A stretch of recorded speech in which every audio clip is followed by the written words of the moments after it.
आपको एक बहुत ही महत्वपूर्ण सूचना से अवगत कराना चाहता हूँ।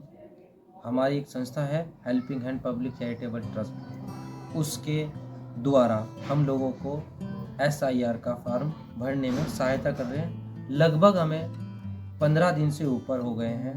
हम लोगों को घर घर जाकर भी इससे आगाह कर रहे हैं कि आप इस फॉर्म को भरें, और यदि उनको किसी भी प्रकार की कोई भी दिक्कत का, कोई भी परेशानी का, किसी भी समस्या का सामना करना पड़ रहा है, हम उनको टाइम रहते हुए सभी समस्याओं का निवारण और उनका फॉर्म साथ साथ भर के उनको दिया जा रहा है।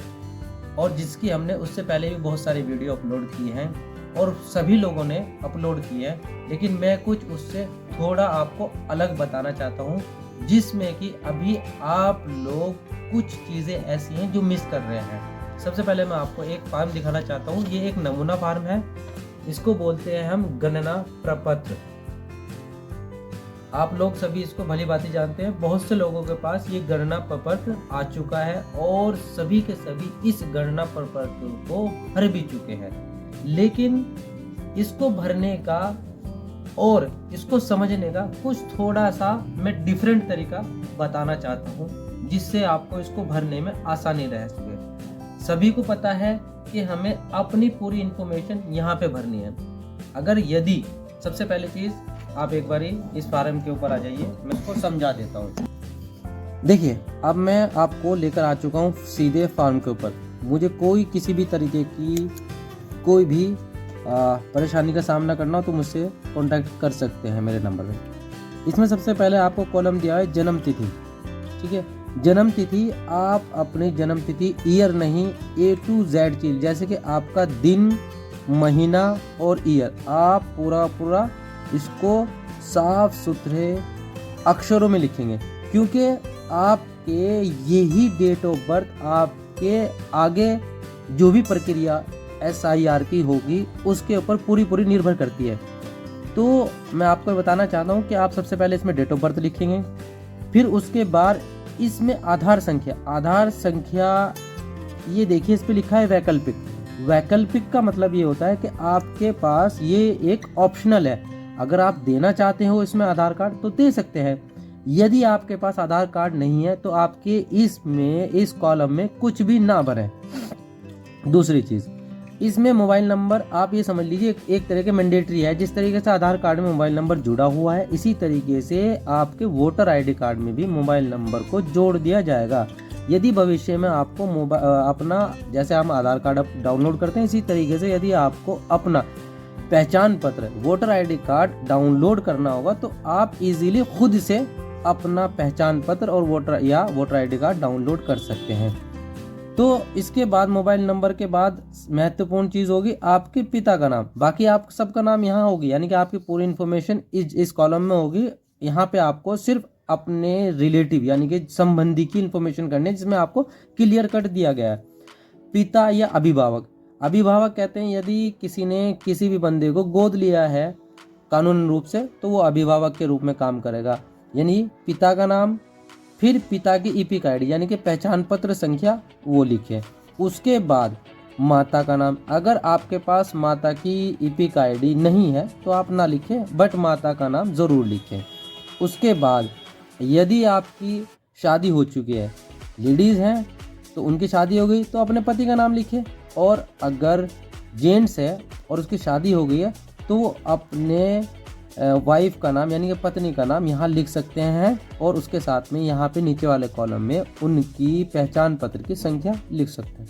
स्टार्ट, ठीक है। तो अभी हमने आपको क्या बताया है, ये सारी इन्फॉर्मेशन किस तरीके से भरनी है, आप, मुझे लगता है कि आप अच्छी तरीके से जान चुके हैं। अब सबसे महत्वपूर्ण कॉलम है ये दो कॉलम किस वजह से महत्वपूर्ण है, मैं इसको आपको बता देता हूँ। इसमें साफ साफ लिखा है कि यदि आपका नाम 2003 की वोटर लिस्ट में पहले से मौजूद है, यानी कि आपका नाम अगर मौजूद है, जैसे कि मैंने अगर यदि 2003 की लिस्ट में, यानी 2003 में जब हमारा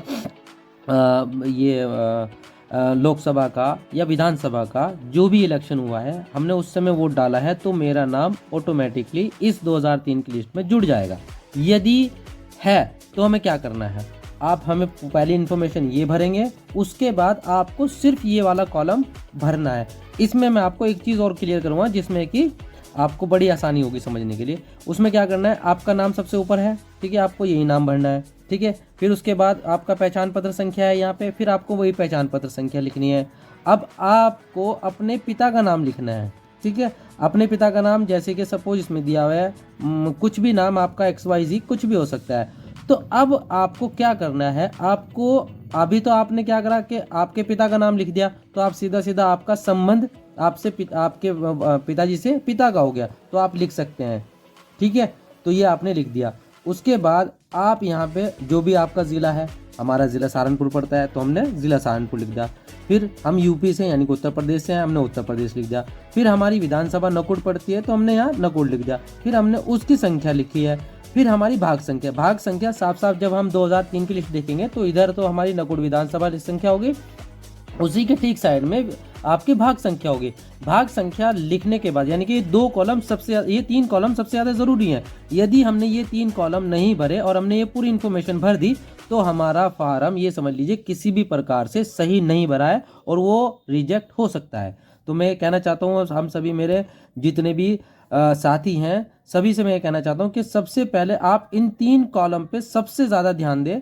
पहला कॉलम आपको विधानसभा संख्या, दूसरा कॉलम आपको उस भाग संख्या को लिखना है यानी कि आपकी विधानसभा में कौन सी भाग संख्या में आपका मोहल्ला कॉलोनी जो भी आपकी है वो पड़ती है, तो आपको यहाँ लिखनी है। फिर उसके बाद आपको ऊपर से लगाकर नीचे तक के अपनी 2003 की लिस्ट देखनी है, यानी कि 1 2 3 4 5 6 करके वो नंबर होंगे XYZ। तो यानी कि मेरा नंबर आ रहा है यहाँ पे 37वें नंबर पे, यानी कि 37वें नंबर पे आ रहा है, तो मैं यहाँ पे 37 का नंबर लिखूंगा, ठीक है। ये चीज़ें जब हम अपनी क्लियर करके लिख देंगे तो आपका नाम और उसको BLO को और इलेक्शन कमीशन ऑफ इंडिया को पहचानने में और आइडेंटिफाई करने में बड़ी आसानी होगी, जिससे आपका नाम इजीली इस वोटर लिस्ट में यानी कि 2025 के SIR में जैसे 2003 में जुड़ा था वो इजीली जुड़ जाएगा। तो साथियों मैंने अभी आपको ये कॉलम सबसे पहले एक्सप्लेन किया है, उसके बाद मैंने इस कॉलम के विषय में आपको बताया है। अब सबसे महत्वपूर्ण कॉलम है ये कॉलम इसलिए महत्वपूर्ण है क्योंकि मैंने पहले बताया आपको कि मेरा नाम 2003 की लिस्ट में है, तो मैंने ये वाला कॉलम यानी कि लेफ्ट हैंड वाला कॉलम फॉर्म के लेफ्ट हैंड वाला कॉलम भर दिया तो मेरा नाम इजीली जुड़ गया। लेकिन मैं उन भाइयों को और उन बहनों को ये कहना चाहता हूँ कि यदि आपका नाम 2003 की लिस्ट में नहीं है तो आपको ये कॉलम नहीं भरना, यानी कि लेफ्ट वाला कॉलम नहीं पढ़ना, आपको सीधे राइट वाले कॉलम पे आ जाना है। राइट वाला कॉलम आप लोगों के लिए बड़ा महत्वपूर्ण है, जिसके लिए क्योंकि 2003 की लिस्ट में आपका नाम नहीं है। अब आप क्या करोगे, आप अपना नाम नहीं ढूंढेंगे नहीं मिलेगा। तो अब आपको क्या करना है, इसमें है आपके लिए 6 ऑप्शन क्या होते हैं। सबसे पहले आपको आपके माता या पिता यानी कि माताजी या पिताजी इन दोनों में से किसी का नाम होना चाहिए। दूसरी चीज़, अब आप ढूंढेंगे माताजी या पिताजी का तो नाम नहीं है, लेकिन फिर हमारे पास क्या बचते हैं, दादाजी या दादी जी। इन दोनों का नाम यानी कि आपको माता पिता का नहीं मिला किसी भी कारण, या मृत्यु हो गई या मूव हो गए, कुछ भी हो सकता है XYZ, तो आपको दादा दादी का नाम ढूंढना है। यदि आपको माता पिता का भी, आपको अभी एक्सप्लेन किया है कि आपको माँ बाप का तो नहीं मिलता, फिर दादा दादी का भी नहीं मिलता, तो हम जाएंगे माताजी के रिलेशन में। अब माताजी का रिलेशन है नाना नानी से, तो अब इन सब का मैं आपको धीरे धीरे एक एक करके 1 बाय 1 आपको इस लिस्ट के अकॉर्डिंग बनाते हैं। तो हम चलते हैं अपने फॉर्म के ऊपर, ठीक है। आइए हम फॉर्म पर आ गए हैं। अब हमने सबसे पहले क्या किया है, अपने माता पिताजी का नाम 2003 की लिस्ट में ढूंढना है। हमने सबसे पहले लिखना है नाम, अपने पिताजी का नाम, अपना नहीं अपने पिताजी का नाम लिखना है। फिर उनकी पहचान पत्र संख्या, क्योंकि हमें पिताजी का ही नाम मिला है। फिर उनके पिताजी का यानी कि अपने दादाजी का नाम लिखना है। अब हमारा यहाँ पे आता है संबंध, यानी कि संबंध हमारा क्या है। अभी आप क्या करते हैं, ये दोनों का जो संबंध है वो लिख देते हैं। तो अभी हमें ढूंढना है कि मेरा जो मैंने शुरू में नाम लिखा है यानी कि अपने पिताजी का नाम लिखा है, तो मेरा इनसे यानी कि रवि कुमार जी का महेश चंद्र जी से क्या रिश्ता है, यानी क्या संबंध है, वो यहाँ पे लिखना है। ना कि इन दोनों का क्या संबंध है, ना या फिर दयाराम जी से मेरा क्या संबंध है वो नहीं लिखना। सिर्फ हमें महेश चंद्र जी का रवि कुमार जी से क्या संबंध वो लिखना है। तो हमारा संबंध इनका बैठता है पिताजी का, तो हमने पिताजी लिख लिया। फिर मेरा जिला हो गया सहारनपुर, मैंने सहारनपुर डाल दिया। नकुड़ हमारी विधानसभा, उस समय नकुड़ विधानसभा लिखती है, यानी कि 2003 में क्या लगती थी वो लिखनी है। अभी क्योंकि चेंज हो गई हैं काफ़ी, तो नकुड़ विधानसभा, फिर हमारा जो उत्तर प्रदेश यूपी है, फिर उसके बाद विधानसभा नकुड़ हो गई। फिर हमने वही संख्या जो हमने पहले बताई थी कि विधानसभा की संख्या और फिर भाग संख्या और फिर क्रमांक संख्या, जैसे मैंने आपको एक्सप्लेन किया था कि 2003 की लिस्ट में मेरा कौन से क्रमांक पे मेरा नाम है, यानी कि मेरे पिताजी का नाम है, वो लिखेंगे। चलिए, ये कॉलम तो हमारा पूरा हो गया। अब हम देखते हैं, यानी कि हमारे पिताजी का तो नाम मिला नहीं, हमारी माताजी का भी नाम नहीं मिला। अब हम देखते हैं कि हमारी माताजी का नाम मिल गया है, पिताजी का तो नहीं मिला लेकिन माताजी का मिल गया। अब मैंने क्या किया है कि यहाँ से रवि कुमार जी का नाम डाला और अपनी माताजी का नाम लिया। अब माताजी के नाम यदि 2003 की लिस्ट में, अब हमें क्या करना है, इन दोनों का, या तो आप क्या करेंगे, अपने पिताजी का नाम यहाँ लिख देंगे, यानी कि 2003 की लिस्ट में नाम है तो सिर्फ अपने पिताजी का नाम यहाँ लिखेंगे, ना कि माताजी के पिता का, यानी कि नाना जी का, वो नहीं लिखना, आपको अपने पिताजी का नाम लिखना है। तो अब यहाँ पे क्या लिखा माताजी का मैंने, सीता देवी, ठीक है जी, मैंने लिखा सीता देवी। अब सीता देवी के पति हैं दयाराम जी, तो मैंने यहाँ लिख दिया दयाराम, ठीक है जी। तो अब मेरा यानी कि रवि कुमार जी का सीता देवी से क्या संबंध है, यानी कि पुत्र का, तो मैंने यहाँ लिख दिया माता, ठीक है। यानी कि बहुत से क्या कर रहे हैं, रमेश चंद जी का, सॉरी, सीता देवी का दयाराम जी से क्या संबंध है वो लिख देते हैं, यानी कि पति पत्नी, ऐसा ना करें, सिर्फ अपना संबंध अपनी माता जी से क्या बनता है वो लिखेंगे। फिर उसी हिसाब से हम सारी चीज़ें, जैसे मैंने पहले एक्सप्लेन किया है, वही ज़िला, वही उत्तर प्रदेश, फिर वही विधानसभा, फिर आगे क्रमांक संख्या। अब हम आते हैं माता जी के बाद, यदि हमारी माता जी का भी नाम नहीं मिला, हमारे पिताजी का भी नाम नहीं मिला, तो हम आते हैं दादाजी पे, ठीक है। अब हमारे दादाजी का नाम मैंने ले लिया नाथूराम जी, ठीक है जी, मैंने ले लिया नाथूराम। अब नाथूराम जी के पिता का नाम हमने ले लिया करम सिंह, करम सिंह। अब नाथूराम जी कौन हो गए हमारे नाथूराम जी हो गए दादा। अब मैं क्या करूंगा, ये क्या करते हैं, अब नाथूराम जी का करम सिंह जी से तो पिता पुत्र का संबंध है, लेकिन अब हमें क्या करना है कि नाथूराम जी का रवि कुमार जी से क्या संबंध है वो लिखना है।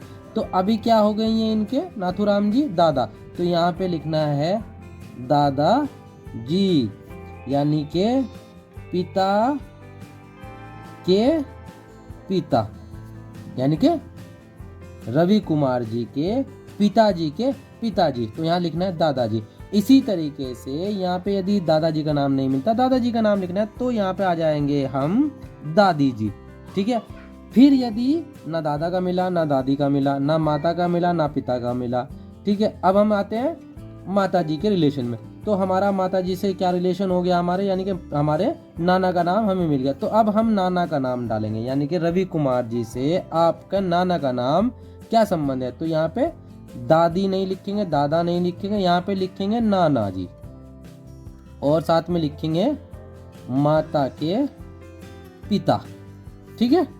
फिर उसके बाद अब हमें मिलता है क्या कि दादाजी नाना जी का नहीं मिला, अब रवि कुमार जी की नानी का नाम मिल गया, तो हमने लिख दिया नानी जी।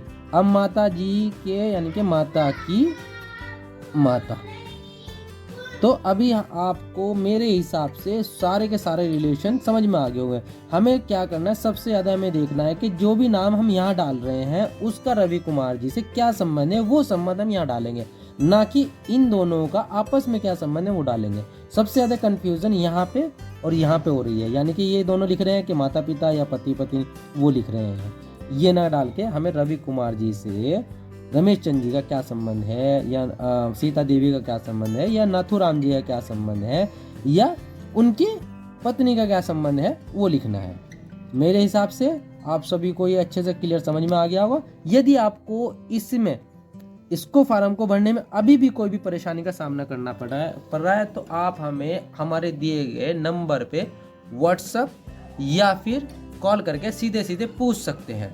और अभी मैं आपको एक चीज़ और बताता हूँ, हम सीधे सीधे यहाँ पे आते हैं फॉर्म पे, वो भी बड़ी महत्वपूर्ण चीज़ है। अभी क्या किया है, मेरी पत्नी का नाम, यानी कि मेरी पत्नी कोई भी हो सकती है, XYZ, ठीक है, उनका नाम 2003 की लिस्ट में है। अब मैं 2003 की लिस्ट में यहाँ पे आ गया, यानी कि मीना जी मेरी पत्नी है। मीना जी, मीना कुमारी, मेरी पत्नी होगी मीना कुमारी।